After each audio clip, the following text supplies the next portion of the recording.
safety net in a world that's already taken almost everything from you. Would you spend it all on an abandoned house that nobody wanted? That's exactly what one desperate mother did. But what she discovered inside those crumbling walls wasn't just dust and decay. It was a secret worth billions of dollars, and dangerous enough to get someone killed. Before we dive into the story, let us know where you're watching from. Maya Coleman was 34 years old, a former nurse whose life had been spiraling downward for 6 months. The rural hospital where she'd worked for 8 years had suddenly closed, leaving her without the steady income she relied on to support herself and her 12-year-old son, Ethan. Ethan wasn't just any child. He suffered from severe asthma that required expensive medications and careful environmental control, something Maya could barely afford even when she had her nursing job. Now she was working 2 minimum wage positions, morning shifts at a local coffee shop and evening work at a convenience store. She was barely seeing her son, barely sleeping, and barely keeping their heads above water. Then came the final blow. Their landlord had decided to sell the building, giving Maya just 30 days to find a new place to live. In a rental market with soaring prices, there was nothing even remotely in her budget.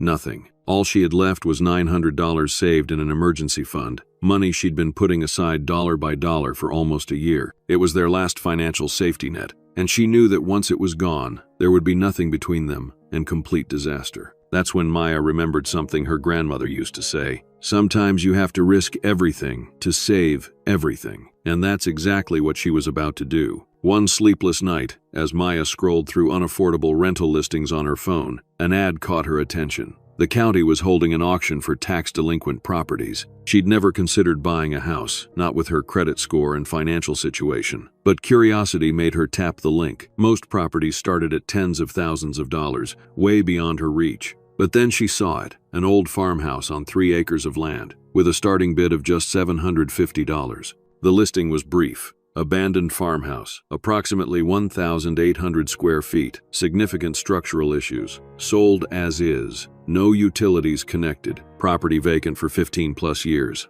The photograph showed a 2-story white farmhouse with peeling paint, broken windows, and an overgrown yard. It looked like something from a horror movie, but it was a house with land, and the starting bid was less than her month's rent. Maya's best friend Tasha thought she'd lost her mind. "Maya, honey, there's a reason it's so cheap," Tasha said over coffee the next morning. "That place probably has a collapsing foundation or black mold or both. What about Ethan's asthma? And where would you even get the money to fix it up?" "I don't know," Maya admitted. "But I do know that in 29 days we'll have nowhere to live. No one will rent to me with my credit score. And this could be something that's actually ours, something no one can take away." On the morning of the auction, Maya called in sick to her coffee shop job. She put on her nicest outfit, a blue coat she'd bought years ago for job interviews, and tucked the envelope with $900 in cash inside her purse. Her hands trembled as she dropped Ethan off at school. "Wish me luck, baby," she said, kissing the top of his head. "For what?" he asked, confused. "I'll tell you later," she promised. "Maybe I'll have good news." The county courthouse was intimidating, its marble halls filled with people who looked like they belonged there, professional property developers and house flippers with tailored suits and confident expressions. Maya clutched her purse tighter, feeling completely out of place in her second-hand clothes. The auction room was set up with rows of chairs facing a podium. Maya took a seat in the back, trying to be invisible. She watched carefully as the first properties were auctioned, learning the process. The auctioneer would announce the property, bidding would start, and within minutes it would be sold to the highest bidder. Most properties went for much higher than their starting bids. Maya's hope began to fade. Even if the farmhouse started at $750, it would probably end up selling for thousands more. Finally, the auctioneer announced, "Next up, property ID number 45,872. Abandoned farmhouse on 3.2 acres at 1,428 Old Mill Road. Property has been vacant approximately 15 years, has significant structural issues, no utilities currently connected, and is sold as is. Starting bid $750. Maya held her breath. There was a long pause. The room seemed uninterested. "Do I have $750? The auctioneer asked again. Maya's hand shook as she raised it slightly. $750 from the lady in the back. "Do I have $800? A man in the corner, barely paying attention while looking at his phone, raised his hand. $800 from Mr. Reynolds. "Do I have $850? Maya raised her hand again. $850 from the lady in blue. "Do I have $900? The man in the corner glanced up from his phone and casually raised his finger. $900 from Mr. Reynolds. Do I have $950? This was it. Maya had only $900. She couldn't go higher. She had to make a choice. Use every penny she had, or walk away. Maya raised her hand. $900, she said.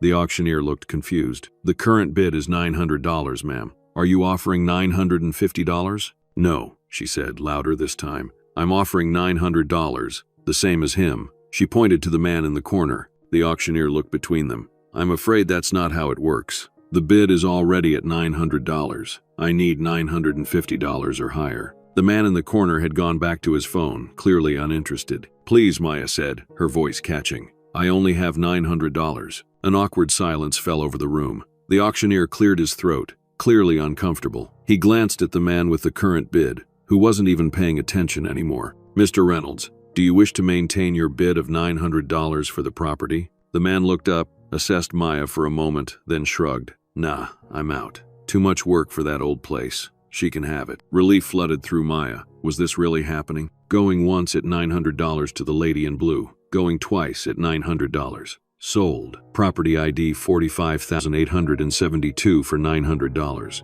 Maya sat in shock as the room moved on to the next property. She had just bought a house for $900, every penny she had in the world. At the clerk's office, she handed over her cash with trembling fingers and received a folder of paperwork and a single key in return. That's the Mercer place, isn't it? The clerk asked, an older woman with kind eyes. I don't know, Maya admitted. The address is 1428 Old Mill Road. Yep, that's the Mercer house, the clerk confirmed, giving Maya an odd look. Not many people around here would touch that place. It's got quite a history. What kind of history? Maya asked, suddenly concerned. The clerk seemed to catch herself. Oh, just old stories. Nothing to worry about. It's been empty a long time, that's all. As Maya left the courthouse, key in hand, she felt a strange mixture of elation and terror. She had just spent every penny she had on a house she had never even seen up close. A house with quite a history, whatever that meant. She sat in her old car for a long moment, then pulled out her phone and called Ethan's school. This is Maya Coleman. I need to pick up my son early today. A pause. Yes, it's a family emergency. A good one, actually. 20 minutes later, Ethan climbed into the passenger seat, his face worried. Mom, what's going on? Are you okay? Maya turned to him, hardly believing what she was about to say. Ethan, we have a home. A real home that belongs to us. No one can ever make us leave again. His eyes widened. You bought a house? How? With what money? With all our money, she admitted. I took a huge chance. Do you want to see it? Ethan nodded, excitement building on his face. Maya hadn't seen him look this happy in months. As they drove through the countryside, Maya tried to prepare him. It needs a lot of work, honey. It's been empty for years, but it's on 3 acres of land, and it's all ours. Does it have a yard? Can we get a dog now? Ethan asked, his mind racing with possibilities. It has more than a yard. It has land. And maybe someday we can get a dog. But first, we need to make it livable. The GPS directed them down increasingly rural roads until they turned onto a long, overgrown driveway nearly hidden from the main road. As they rounded a bend, the house came into view. Maya's heart sank. It looked even worse than in the photos. The white paint had peeled away to reveal graying wood underneath. Several windows were broken or boarded up. The front porch sagged dangerously on one side. The yard was completely overgrown with weeds and brush that reached nearly to the first-floor windows in some places. She glanced at Ethan, whose excited expression had morphed into shock. Mom, we're going to live here? His voice was small. Maya forced a smile. It needs work, but it's ours. No rent, no landlord, just us. They sat in the car for a long moment, staring at their new home. Finally, Maya took a deep breath. Let's check out the inside. The front door creaked ominously as Maya turned the key. It stuck at first, then suddenly gave way. The musty smell of abandonment hit them immediately. Dust, mold, and the faint odor of animals that had made the house their home over the years. They stepped cautiously into a large front room. Without electricity, the only light came from the dirty windows and the open door behind them. Maya used the flashlight on her phone to look around. The interior was a mess of fallen plaster, animal droppings and debris. Water stains marked the ceiling where the roof had leaked. Old furniture covered in dust remained in some rooms. A sagging couch, a wooden rocking chair, bookshelves with a few moldy books still in place. They moved carefully from room to room on the first floor. A large living room, a dining room, a kitchen with ancient appliances, and a small bathroom with a clawfoot tub. Despite the mess, Maya could see that the house had once been beautiful, with hardwoods underneath the grime and detailed woodwork around the doorways. "Can we go upstairs?" Ethan asked, his voice echoing in the empty house. "Let me check if it's safe first," Maya said, placing her foot tentatively on the first step. The stairs creaked but felt solid enough. Upstairs, they found 4 bedrooms and another bathroom. In one room, faded flower wallpaper peeled from the walls. In another, what looked like a child's drawings could still be seen on one wall. Ethan had been quiet throughout their exploration, but suddenly he began to cough. Deep, wheezing coughs that Maya recognized immediately as an asthma attack triggered by the dust and mold. "Let's get out of here," she said urgently, guiding him back toward the stairs. "We need to get you to fresh air." Outside, she retrieved his inhaler from the car, and gradually his breathing returned to normal. Maya surveyed the property with a sinking feeling. What had she done? How could they possibly live here, especially with Ethan's asthma? As the sun began to set, reality set in. They couldn't stay in the house tonight. It wasn't safe or healthy. But they had nowhere else to go, and no money for a hotel. "We'll sleep in the car tonight," Maya decided. "Tomorrow we'll figure things out." They reclined the seats as far as they would go, and used the emergency blanket Maya kept in the trunk. As Ethan drifted off to sleep, Maya stared out the window at the dark silhouette of their house. Tears slid silently down her cheeks. Had she made a terrible mistake? Had she risked everything, only to end up homeless anyway? In the morning, they were awakened by the sound of a vehicle coming up the driveway. An old pickup truck parked beside them, and an elderly woman with silver hair emerged, carrying a basket. Maya got out of the car cautiously. "Good morning," the woman called. "I thought I saw lights up here last night. I'm Iris Barnes. I live down the road." She held out the basket. "Brought you some breakfast. Figured you might need it." Maya accepted the basket, which contained still warm muffins, a thermos of coffee, and a bottle of orange juice. "Thank you. I'm Maya Coleman, and this is my son Ethan. We just bought this place." Iris raised her eyebrows. "Did you now? Well, you're the first person brave enough to step foot in there since Josephine Mercer disappeared." "Disappeared?" Maya repeated. Iris nodded. "Back in '89, Josephine just vanished one day. Some say she just up and left, but she wasn't the type. Left everything behind. Clothes, car, personal items. Police investigated but never found a trace." She lowered her voice. "That's why folks around here say the place is cursed. Been sitting empty ever since." Ethan, now standing beside Maya, asked, "Do you think it's really cursed?" Iris smiled at him. "I don't believe in curses, young man, but I do believe some houses hold on to memories. Josephine was a good woman. Helped a lot of people around here with her remedies when they couldn't afford doctors." "Remedies?" Maya asked. She was an herbalist. Grew all sorts of medicinal plants on this property. People came from miles around when they needed healing. Iris looked at the overgrown yard thoughtfully. Somewhere under all that wild growth, her gardens are probably still there. As they spoke, another vehicle approached. A different pickup truck, this one newer. A middle-aged man with graying hair and a teenage girl who looked about Ethan's age stepped out. "Morning, Iris," the man called. "Thought you might be up here." He turned to Maya. "Sam Reynolds. This is my daughter Lily." Maya recognized the name. "Reynolds, were you at the auction yesterday?" Sam nodded. "That was me. I flip houses sometimes, but when I saw you were so determined to get this one," he shrugged. "Seemed like you needed it more than I did." Maya felt a rush of gratitude. "Thank you. I don't know what to say." "Don't thank me yet," Sam replied with a wry smile. "This place is a monster. Brought some tools to help you assess what you're dealing with." Maya hesitated. "I can't pay anyone to help. I spent everything I had on buying the house." "Did I ask to be paid?" Sam said gruffly. "It's just being neighborly. Besides, no one should have to tackle the Mercer place alone." For the first time since the auction, Maya felt a glimmer of hope. Maybe they weren't completely alone in this after all. Over the next few days, Maya discovered just how enormous the task of making the house livable would be. Sam, a contractor by trade, gave her the unvarnished truth after inspecting the property. The good news is the foundation is solid. Original stone from the 1800s, built to last. The bad news is pretty much everything else, he explained as they stood in what would eventually be the kitchen. The roof needs complete replacement. The electrical wiring is ancient and dangerous. Plumbing shot. And there's enough mold in here to make anyone sick, let alone a kid with asthma. Maya's heart sank. How much would it cost to fix all that? Sam hesitated. Minimum? $30,000. And that's with me doing the work at cost, and you helping. The number hit Maya like a physical blow. $30,000 might as well have been $30 million. With her credit score, no bank would loan her anything. "I don't have that kind of money," she admitted. I don't even have enough for a hotel tonight. Sam scratched his beard thoughtfully. I've got a camping trailer you can use for now. It's not fancy, but it's clean, and it's got working plumbing. We can park it on the property. Maya swallowed her pride. We'll pay you back, somehow. We'll figure it out, was all Sam said. Meanwhile, Ethan and Lily had been exploring the overgrown property, keeping a safe distance from the house itself. They discovered the remains of what must have been a large garden, now wild and overgrown, and an old well with a stone surround. Mom, Ethan called excitedly as he ran back to the house. There's apple trees back there, tons of them, and Lily says some of the plants growing everywhere are herbs, not just weeds.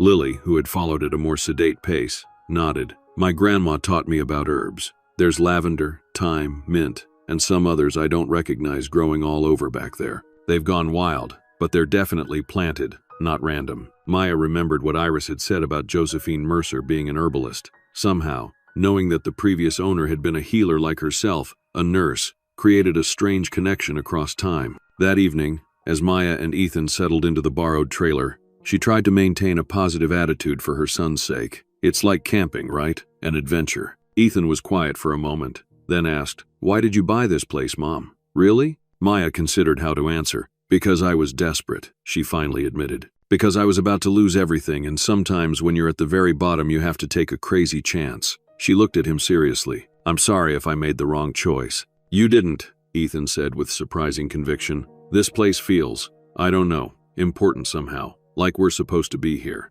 That night, after Ethan was asleep, Maya sat outside the trailer on a folding chair, staring at the dark silhouette of the house. The nearly full moon cast enough light to see the outline of the building against the night sky. As she watched, she could have sworn she saw a faint light move past one of the upstairs windows, as if someone carrying a candle had walked by. But that was impossible. There was no electricity, and no one else was there. Maya rubbed her eyes. She was exhausted, and her mind was playing tricks on her. Yet as she stared at the window, she couldn't shake the feeling that someone was looking back. The following days established a routine. Maya would work her morning shift at the coffee shop, then spend the afternoon trying to clean the house enough to make it minimally habitable. Ethan would go to school, then join her afterward, wearing a dust mask to protect his lungs. Sam dropped by most days after his own work was done, tackling the most dangerous structural issues. He refused payment, saying only, You can pay me back when you're on your feet. Iris brought food and stories about Josephine Mercer, painting a picture of a brilliant, independent woman who had moved to the rural community in the early 1980s. According to Iris, Josephine had been in her early 30s when she bought the farm, already an accomplished herbalist with formal training in botany. She was a city girl originally, Iris explained one evening as they sat outside the trailer. Had some fancy education, though she never talked much about her past. Said she came here looking for peace and space to grow her gardens. What did she look like? Maya asked, trying to picture the woman who had lived in their house. Beautiful woman, tall, with the most striking eyes. One blue, one brown. Her mother was from Jamaica. Father was white. She had this wonderful laugh that made you want to laugh too, even if you didn't know what was funny. And she just disappeared? No warning? Iris's face grew serious. None. Though thinking back, she seemed anxious those last few weeks. Less open, always looking over her shoulder. I asked if something was wrong, but she just said she was working on an important project and needed to concentrate. Did the police have any theories? They didn't try very hard, if you ask me. Young black woman living alone in a rural area? They assumed she'd just left, even with all her belongings still here.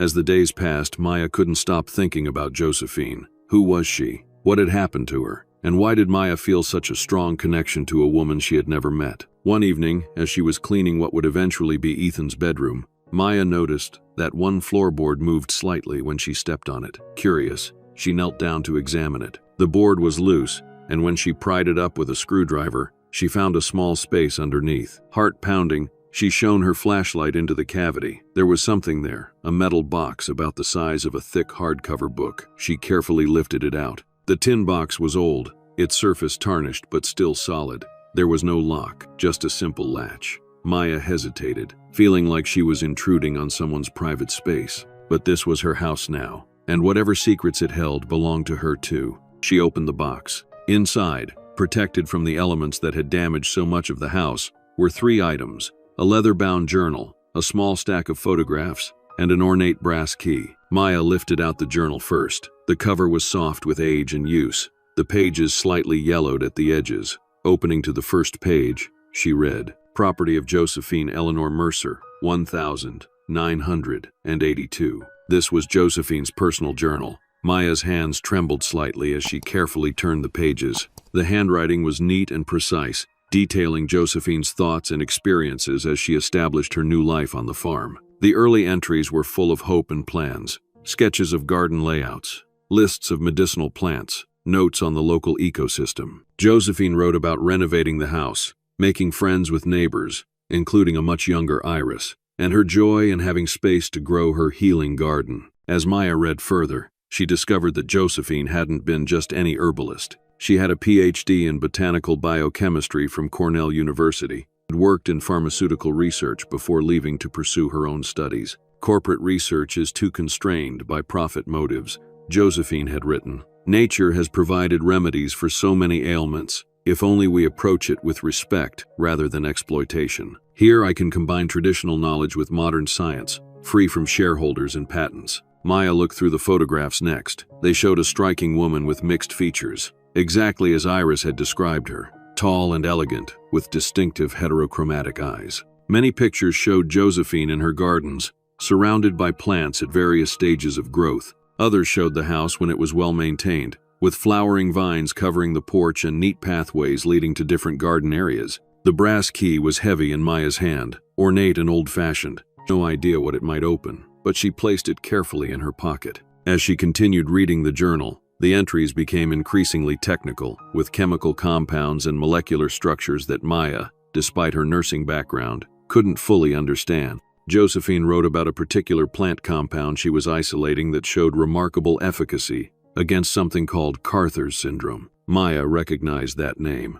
Carter's syndrome was a rare autoimmune disease that caused progressive organ failure. It was named after the doctor who first identified it in the 1970s. As a nurse, she knew it was essentially a death sentence. Expensive treatments could slow its progression but not stop it. The final entries in the journal took a darker turn. Josephine wrote about someone she referred to only as RP who had shown unusual interest in her research. RP visited again today. One entry from April 1989 read, "His offer has increased to 7 figures, but money isn't the issue. I don't trust what his company would do with this research. The compound should be available to everyone who needs it, not locked behind patents and price tags." He didn't take the rejection well, said I should reconsider, that things could become difficult for me if I continued to refuse. The very last entry, dated May 15, 1989, was brief and chilling. "Someone was in the lab last night while I was asleep. Nothing seems to be missing, but papers were moved. I'm moving everything important to the secondary location tonight. If anything happens to me, the truth is hidden where only the right person will find it. RP will never have my work. After that, nothing." The remaining pages were blank. Maya sat on the dusty floor, holding the journal, a chill running down her spine despite the warm evening. Josephine had feared for her safety, had hidden her research, and then had disappeared. This wasn't just an abandoned house Maya had purchased. It was a crime scene, and somewhere on the property, Josephine Mercer had hidden a medical breakthrough worth killing for. Maya couldn't sleep that night. The journal, the photos, and especially Josephine's final ominous entry kept replaying in her mind. She had so many questions. Who was RP? What exactly had Josephine discovered? And most importantly, what had happened to her? In the morning, rather than going to work, Maya called in sick and drove to the local library. The older building had a small archive of local newspapers on microfiche and a section dedicated to local history.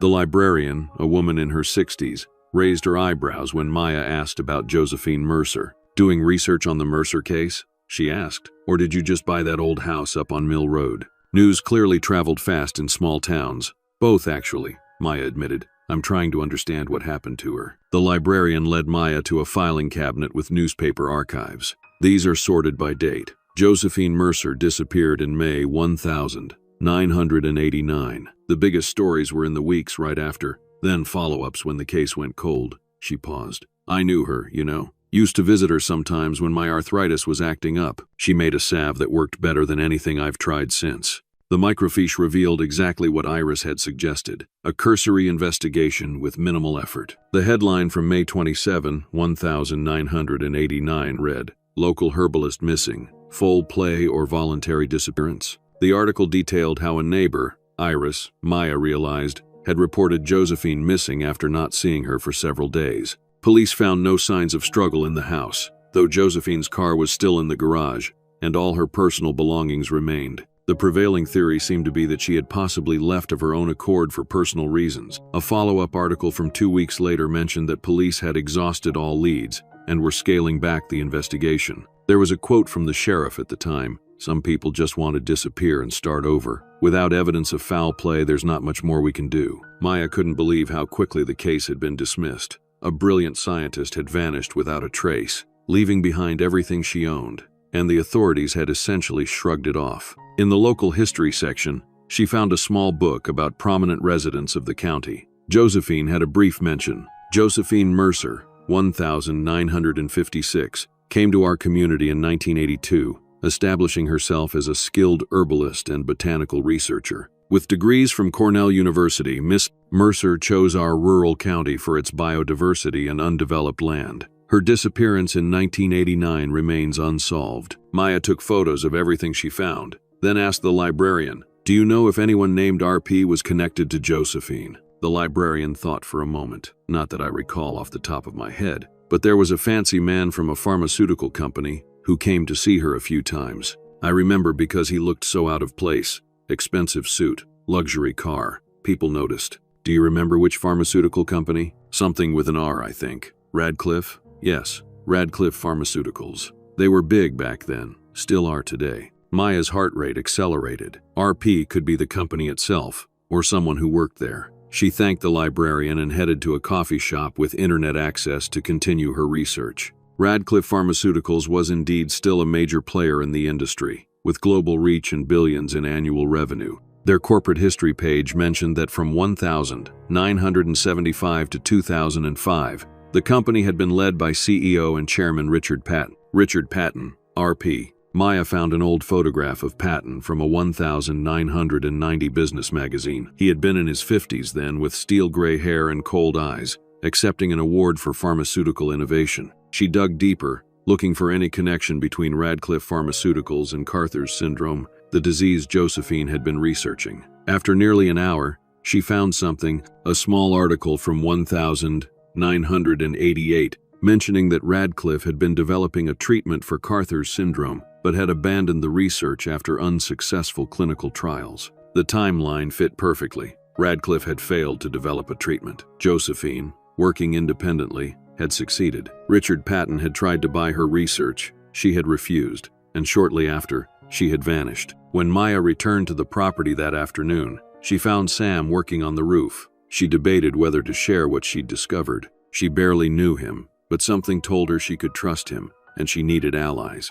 As Sam climbed down from the ladder, Maya approached him. "Can I talk to you about something strange?" Sam wiped his hands on a rag. "Strange is my specialty." "What's up?" Maya showed him the journal and explained what she'd learned about Josephine and her research. Sam listened without interrupting, his expression growing increasingly serious. "I knew Josephine," he finally said when Maya finished. "Not well, but I did some work on this house for her about a year before she disappeared. She was a good person, helped my wife when she was sick." "Your wife?" Maya hadn't heard him mention a wife before. "She passed away. Cancer. Josephine's remedies didn't cure her, but they helped with the pain when nothing else would." Sam looked toward the overgrown gardens. "I always thought there was something fishy about Josephine disappearing. She loved this place too much to just leave." "I think Richard Patton from Radcliffe Pharmaceuticals had something to do with it," Maya said. "But I can't prove anything, and I have no idea what happened to her research." Sam considered this. "What about that key you found? Any idea what it opens?"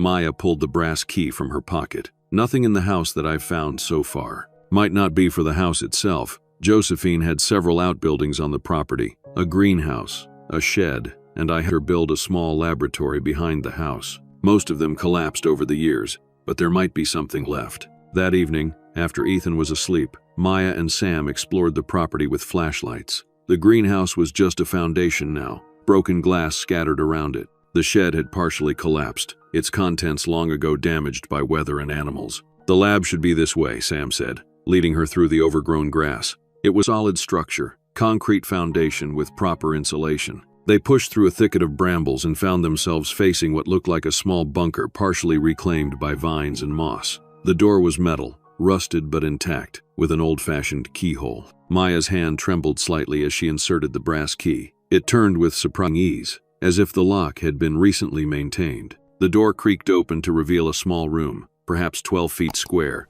in remarkably good condition. "Someone's been taking care of this place," Sam murmured, sweeping his flashlight around the interior. Unlike the house, the lab showed no signs of animal intrusion or severe weather damage. It was dusty but intact, with shelves of equipment, jars of dried plant material, and a central workbench. One wall was covered with diagrams and notes protected by glass frames. "Look at this," Maya said, brushing dust from a modern-looking microscope, far more sophisticated than what she would have expected in a rural herbalist's lab from the 1980s. Under the workbench, they found a small safe, also with a keyhole that matched their brass key. Inside was a stack of notebooks filled with detailed formulas, molecular diagrams, and experimental results, all in Josephine's precise handwriting. The final notebook contained what appeared to be a breakthrough, a complete formula for a compound derived from a specific plant hybrid Josephine had developed, with documented results showing 94% efficacy in treating Carter's syndrome. "I don't understand all of this,"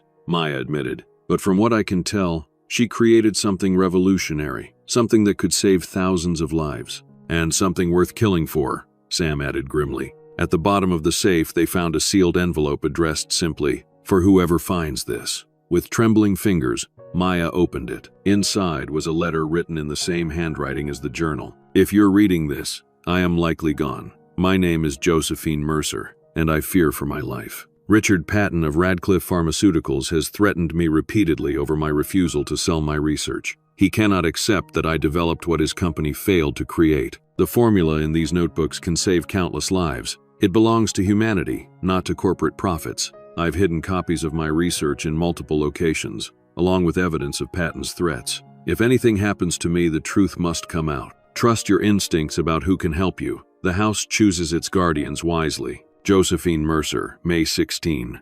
1989. Maya and Sam looked at each other, the weight of the discovery settling between them. "We need to be careful," Sam finally said. "If what Josephine wrote is true, we're dealing with powerful people who've already gotten away with one crime. But it's been over 30 years, Maya pointed out. Richard Patton must be elderly by now, if he's even still alive. People like that protect themselves and their legacies, and Radcliffe is still a major corporation with billions at stake." As they carefully gathered the notebooks to take back to the trailer, Maya felt a strange sensation, as if someone was watching them. She turned quickly, sweeping her flashlight across the lab, but saw nothing. Yet the feeling persisted as they made their way back through the overgrown property. Not a threatening presence, but a watchful one, almost protective. That night, Maya dreamed of a woman with mismatched eyes standing in a lush garden, smiling and beckoning her forward. When she woke, the scent of lavender lingered in the air of the trailer, though there was none actually present. The next morning, Maya called the one person she thought might understand the scientific significance of what they'd found,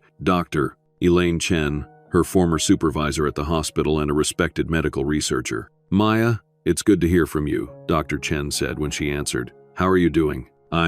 It's complicated. I need your advice on something, but it has to stay confidential. Can we meet?" They arranged to meet at a cafe in the next town over, where Maya wouldn't be recognized. Maya brought copies of the most important pages from Josephine's research, carefully locking the originals in Sam's truck safe. Dr. Chen listened to Maya's story with growing astonishment, examining the research pages with expert eyes. "This is remarkable," she finally said. "If these results are accurate, this woman developed a complete therapeutic protocol for Carter's syndrome decades ahead of current research, and using natural compounds with minimal side effects." She looked up at Maya. "Do you understand what you found?"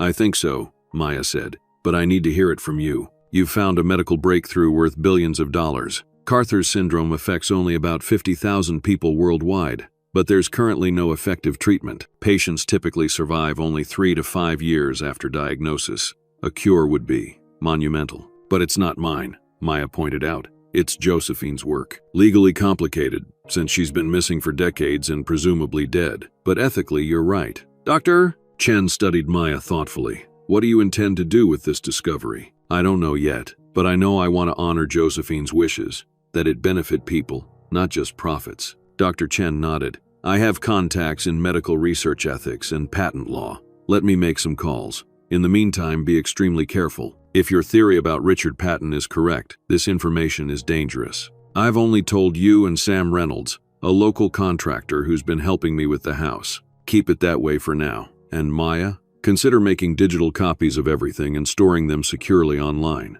Information can't disappear if it exists in multiple places. When Maya returned to the property, she found an unfamiliar black SUV parked in the driveway. A tall, thin man in an expensive suit was speaking with Sam near the trailer. Ethan and Lily were nowhere to be seen, which immediately made Maya uneasy. As she approached, Sam's face was carefully neutral, but his eyes signaled caution. "Ah, Miss Coleman," the man said smoothly. "I was just introducing myself to your friend, Thomas Wright, County Assessor's Office." He handed her a business card that indeed identified him as such. "What can I help you with, Mr. Wright?" Maya asked, keeping her voice even. "Just a routine matter. It seems there were some irregularities with your property purchase. The county is reviewing several transactions from that auction, including yours." "Irregularities?" Maya repeated. "What kind of irregularities?" "Technical details. The property may not have been properly listed for auction. Appropriate notifications to interested parties may not have been made. Just procedural issues."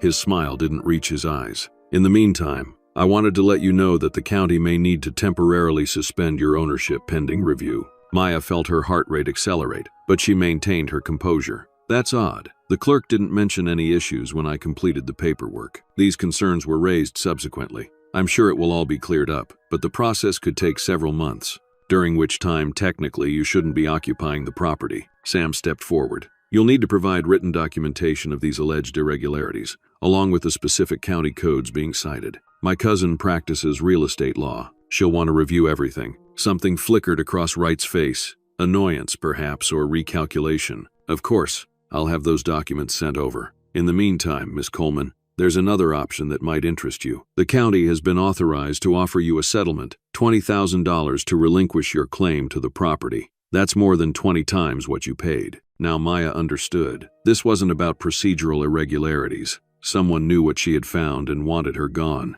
"I'm not interested in selling," she said firmly. "This is my home now." Wright's pleasant demeanor cooled. "I strongly suggest you consider the offer, Miss Coleman. Property disputes can become complicated, especially for someone in your financial situation." He handed her a card. "Call me when you've reconsidered." As he drove away, Sam said quietly, "That man is not from the county assessor's office." "How do you know?" "Because my cousin who practices real estate law, she's married to the actual county assessor. That man is an imposter." Maya felt a chill. "Where are Ethan and Lily?" "Inside the house. I sent them in when he arrived. I didn't like the way he was looking around." Sam's expression was grim. "It's starting already. Someone knows what we found." "But how? We've been so careful. Small towns, big ears. Or maybe," Sam glanced toward the lab they'd discovered, "maybe they've been watching this place all along, waiting to see if anyone ever found Josephine's research." That evening, Maya searched online for information about Thomas Wright and the county assessor's office. As Sam had suspected, there was no Thomas Wright listed as an employee. The business card had looked legitimate, but it was fake. She also researched the current status of Radcliffe Pharmaceuticals. Richard Patton, now in his 80s, was no longer CEO but remained on the board of directors as chairman emeritus. His son, Richard Patton Jr., was now the CEO, continuing the family's control of the company. The company had grown exponentially since the 1980s, with annual revenues exceeding $50 billion. Their main profit centers were treatments for chronic conditions, medications patients needed to take for life, rather than cures that would eliminate the need for ongoing treatment. As she scrolled through news about the company, one recent headline caught her eye. Radcliffe announces Phase 1 trials for Carter's syndrome treatment. According to the article, Radcliffe had recently revived its research into Carter's syndrome, claiming new proprietary approaches to treating the disease. The company's stock had jumped 12% on the announcement. Maya felt sick. After abandoning their research for decades, Radcliffe had suddenly renewed interest in Carter's syndrome, just as she had discovered Josephine's breakthrough. That couldn't be coincidence. The next day, Maya did something she had been avoiding. She went into the main house to clean what would be her bedroom. Despite Sam's progress on the roof and basic structural issues, the interior was still largely untouched. But if they were going to face challenges to their ownership, Maya was determined to show they were actively living there. As she cleared debris from what would eventually be her room, she noticed something odd about one section of the wall. The floral wallpaper pattern subtly changed, as if a repair had been made, and the replacement wallpaper didn't quite match. Curious, Maya carefully peeled back the edge of the wallpaper. Behind it was a small recess in the wall containing another metal box, similar to the one she'd found under the floorboard. This box contained newspaper clippings from 1988 and early 1989, all related to Radcliffe Pharmaceuticals. One headline stood out: Radcliffe abandons Carther's treatment after failed trials. Another article detailed how Radcliffe's stock had plummeted after the announcement, with analysts questioning the leadership of Richard Patton. The company had invested over $100 million in the failed treatment. There were also photocopies of threatening letters, unsigned but written on Radcliffe letterhead, warning an unnamed recipient about the consequences of interference with proprietary research. Most disturbing was a small cassette tape labeled simply, May 10, 1989. Maya needed to find a cassette player to hear what was on it.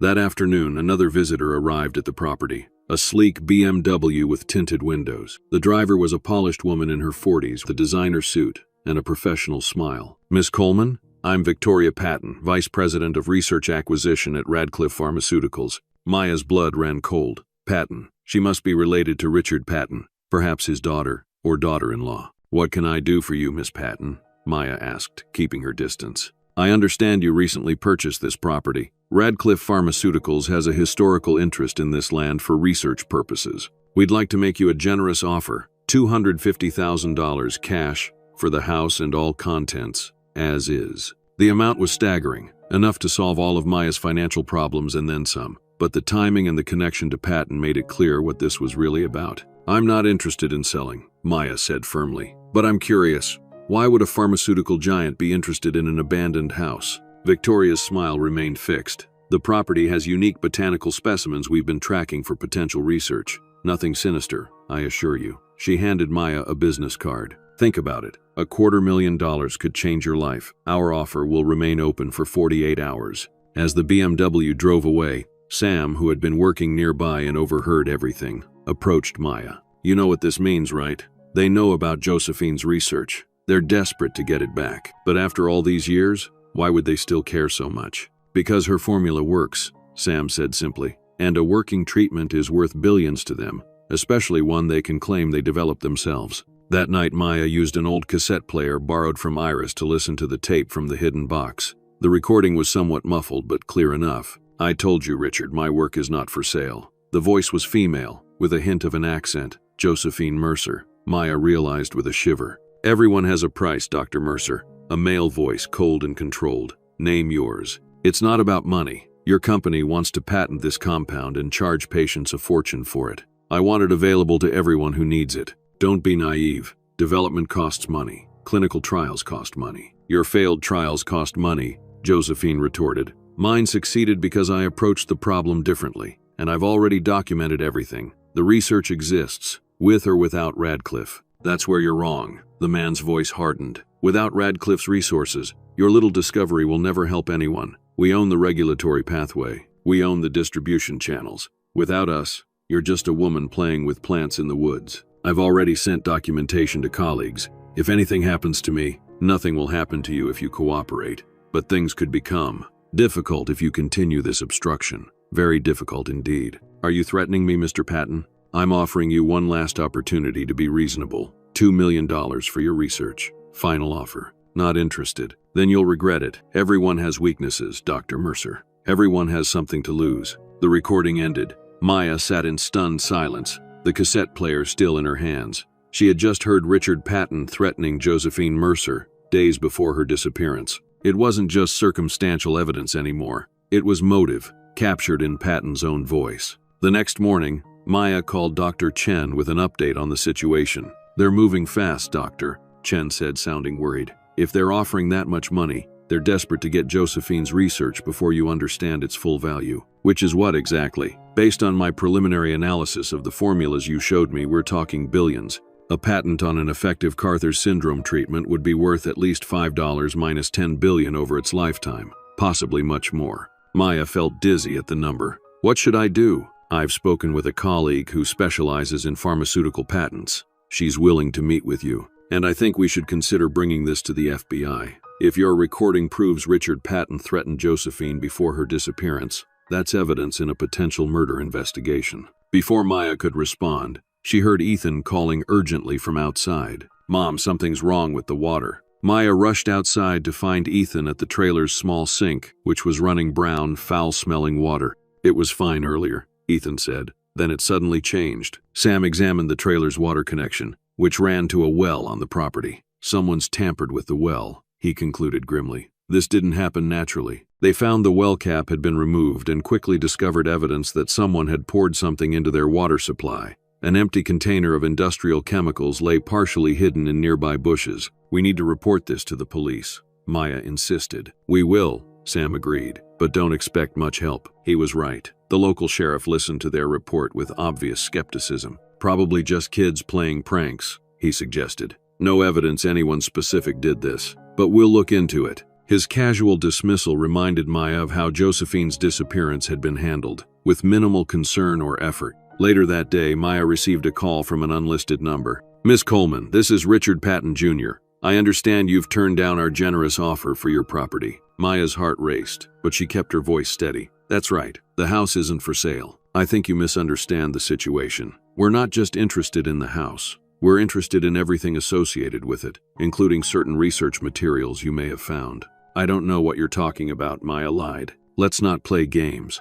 My father spent decades ensuring that Dr. Mercer's work remained buried. I'm prepared to be far more generous than he was. $1 million, Miss Coleman, for the house and all its contents. No questions asked." Maya's mind reeled at the amount, enough money to secure her and Ethan's future forever. But she thought of Josephine, who had refused an offer twice as large because she believed in something more important than money. "The answer is still no," Maya said firmly. There was a long pause. "I admire your conviction, Miss Coleman, but I wonder if you've considered your son's well-being in this equation. Ethan isn't it. With his asthma, living in a remote area, far from medical care, accidents happen." Ice flooded Maya's veins. "Are you threatening my child?" "I'm simply pointing out that choices have consequences, some more immediate than others. Think carefully about what matters most to you." The call ended, leaving Maya shaking with rage and fear. This had escalated beyond property disputes and research theft. They were threatening Ethan. When Sam arrived later,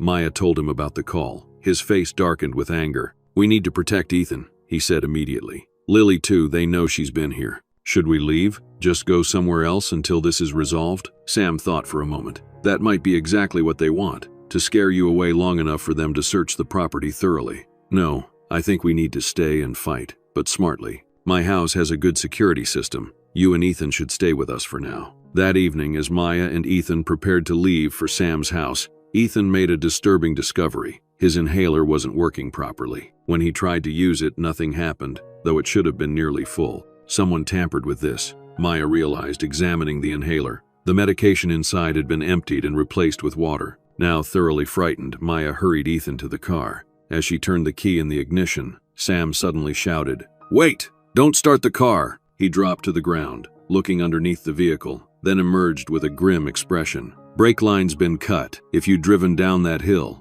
The implications were terrifying. This wasn't corporate intimidation anymore. It was attempted murder. They called the sheriff again, who this time took the report more seriously but still seemed reluctant to acknowledge the connection to Radcliffe Pharmaceuticals. "You're suggesting a multi-billion-dollar corporation is trying to kill you over an old house?" he asked skeptically. "That's a serious accusation without hard evidence." "What about the threatening phone call? The tampering with my son's inhaler? The cut brake lines?" Maya demanded. "Could be unrelated incidents, or someone with a grudge against you personally. We'll investigate, but I need to be honest. It's going to be difficult to connect this to a major corporation without substantial evidence." That night, sheltering at Sam's house with Ethan and Lily, Maya realized how quickly the situation had escalated. They had gone from discovering valuable research to being actively targeted in just a few days. "We need to be proactive," Sam said as they discussed their options. "If they're willing to go this far, they won't stop." "I've been thinking about that tape recording," Maya said.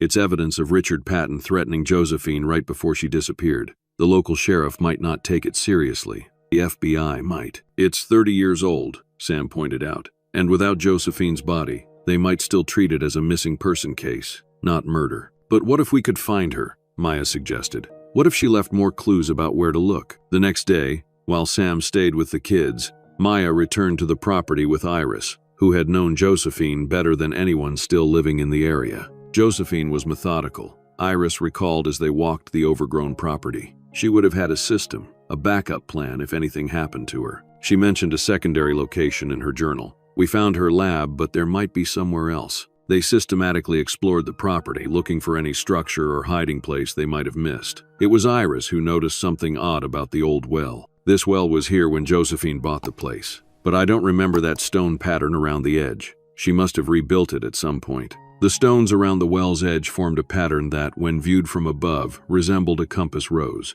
One stone was slightly different in color than the others, marking what would be north in the pattern. It's pointing at something, Maya realized. Following the direction, they came to a massive old oak tree at the edge of the property. The tree showed no obvious signs of hiding anything, but when Maya circled it completely, she noticed a small carving on the opposite side from the well, the initials JM and a small arrow pointing down. She buried something here, Maya said, excitement building. They hurried to the trailer to retrieve a shovel. Digging was hard in the compacted soil around the tree's roots, but about 2 feet down, Maya's shovel struck something solid. Carefully, they uncovered a waterproof container, sealed tight against the elements. Inside, protected by layers of plastic, was a waterproof case containing a video cassette labeled insurance, some documents, and a letter dated May 17, 1989, the day after her last journal entry, and likely the day before she disappeared. The letter read, "To whoever finds this, if you're reading this, I fear the worst has happened. Richard Patton has made it clear he will stop at nothing to acquire my research on Carter's syndrome. The enclosed video contains my full testimony and evidence of his threats. I've also included coordinates to a location in the state forest where I've hidden complete duplicates of all my research findings. Patton must never find this material. If I disappear, do not trust the local authorities. Richard has influence everywhere. Take this evidence to the federal level. Josephine Mercer." The documents included a hand-drawn map with coordinates to a location deep in the state forest, about 30 miles away. And most damning of all, a series of photographs showing Richard Patton on the property, apparently taken secretly from inside the house. In one image, he appeared to be in a heated argument with Josephine on her front porch. "We need to find a VCR for that tape," Maya said, "and we need to check these coordinates." Before they could leave, however, they heard a vehicle coming up the driveway, the sheriff's car. But it wasn't a routine visit. The sheriff looked grim. "Miss Coleman, I need to inform you that the county judge has issued an emergency injunction prohibiting you from occupying this property pending resolution of ownership disputes." "What? That's ridiculous. I purchased this property legally. I'm just delivering the order, ma'am. You have 24 hours to vacate. After that, you'll be considered trespassing." Maya recognized what was happening. "Who requested this injunction?" The sheriff avoided her eyes. "That information isn't included in my instructions." "It was Radcliffe Pharmaceuticals, wasn't it, or someone connected to them? I'm just doing my job, Miss Coleman." After the sheriff left, Iris looked troubled. The judge who would have issued that order, Judge Harmon, he's been in Richard Patton's pocket for decades. Patton funded his first campaign back in the 80s. Maya carefully secured their discoveries in Sam's truck before leaving the property. They were running out of time and options, but now they had something concrete, evidence connecting Richard Patton directly to Josephine, and coordinates to what might be the final piece of the puzzle. That evening, a thunderstorm rolled in, bringing fierce lightning and heavy rain. As they sheltered in Sam's house, Ethan suddenly became agitated. "Mom, I keep seeing a woman. By the window, she's trying to show me something." "What woman, honey?" Maya asked, concerned. "The woman from the photographs, the one who lived in our house before. I saw her last night too, but I thought I was dreaming." Maya and Sam exchanged glances. Could Ethan be seeing Josephine's spirit, or was his imagination working overtime with all the stress? "What is she trying to show you?" Maya asked gently. "Something about the apple trees. She keeps pointing to the orchard." Despite the storm, Maya and Sam decided to investigate. With raincoats and flashlights, they made their way to the abandoned orchard. The wind whipped around them as lightning illuminated the gnarled old apple trees. "There," Ethan said suddenly, pointing to the largest tree in the center of the orchard. That's where she was pointing. The tree was ancient, its trunk thick and twisted. At its base, partially visible in the disturbed soil, was another container, similar to the one they'd found by the oak tree. Inside was a small device Maya didn't recognize at first, an old microcassette recorder,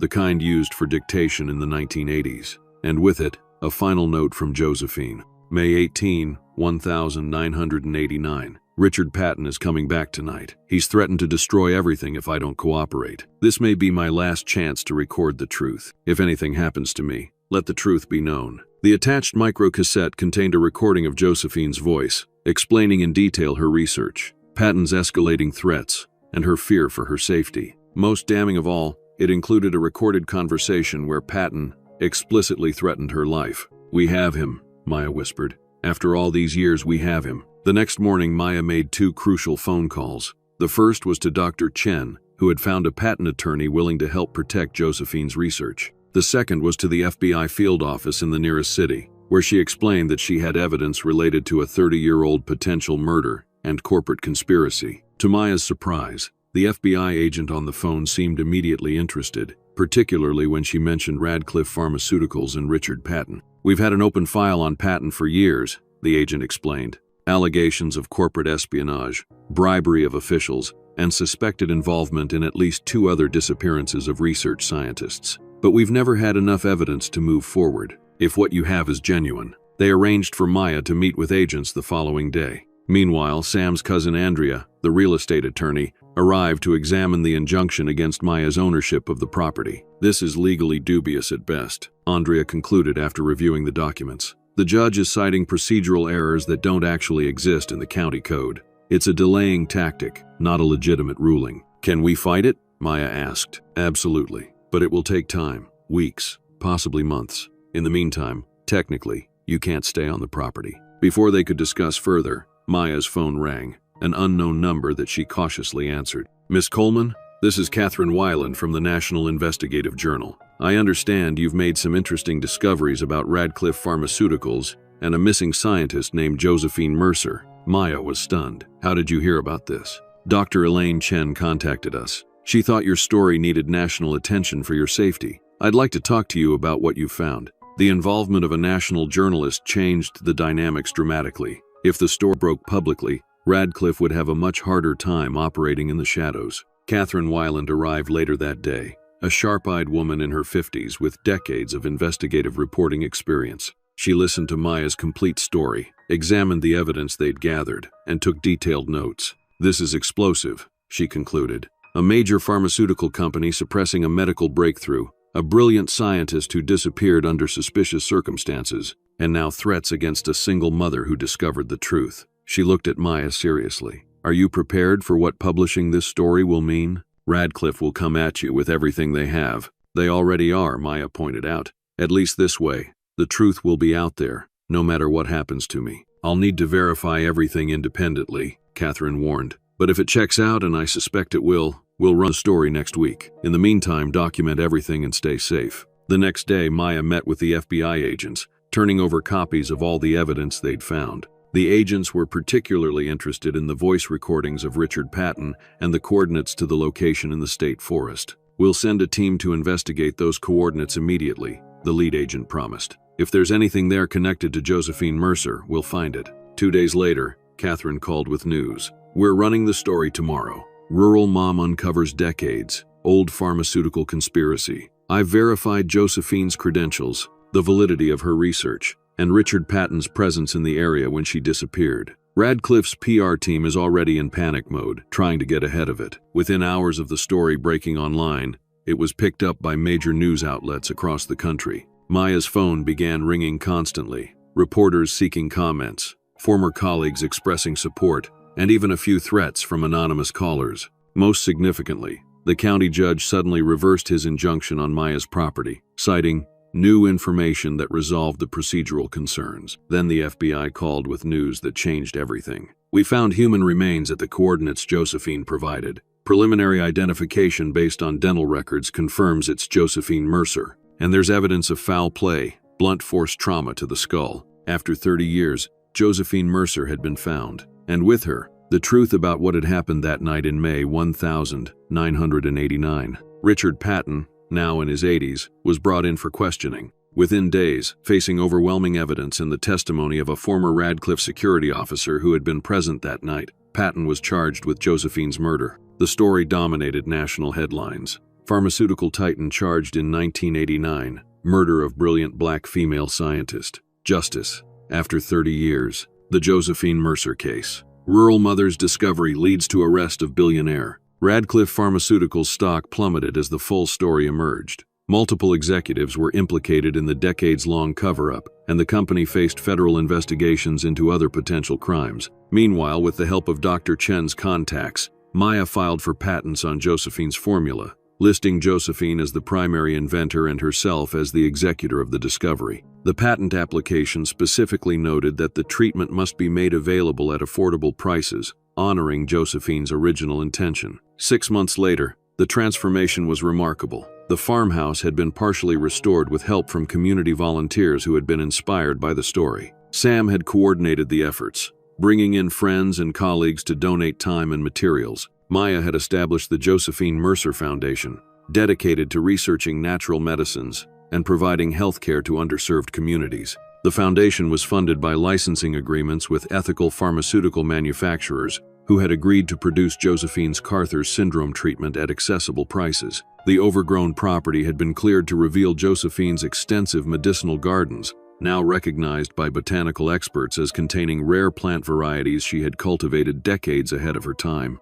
Ethan, whose asthma had mysteriously improved after spending time on the property, led tours for visitors interested in learning about medicinal plants. Richard Patton had been convicted of second-degree murder and conspiracy, sentenced to spend his remaining years in prison. The justice system had finally worked, though decades late, for Josephine Mercer. On the 1-year anniversary of Maya's purchase of the property, a celebration was held at the farm, now known locally as Mercer Gardens. The community gathered to commemorate both Josephine's legacy and the new beginning her work had created. Maya stood on the front porch, looking out at what had once been an abandoned, cursed property, now transformed into a place of healing and hope. Sam stood beside her, their relationship having deepened from friendship to something more over the months of shared struggle. "Would you have believed this was possible a year ago?" Sam asked, taking her hand. "Never," Maya admitted. "I was just desperate for a roof over our heads. I never imagined." She trailed off, noticing something in the upstairs window of the house,